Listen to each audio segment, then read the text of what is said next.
This is Mahfouz from Bangladesh and delighted to participate in World Youth Festival in Russia.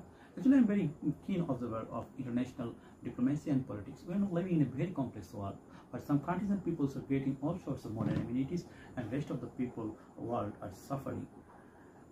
So we should build a world for all of the people. It's a very complex world where social, economical, political, and diplomatic problems, climate and climatic problems, and business war among the leading countries. We are observing serious human rights violation in Palestine, civil war in different countries, and border problems all over the world. So we should make a better world for our future generation. We are human first, so humanity must be prevail in all over the world. Lastly, I would like to say, if I get offer to participate in this event, it will be a great chance to share my knowledge and learn something new and innovative things from different sessions and discussions.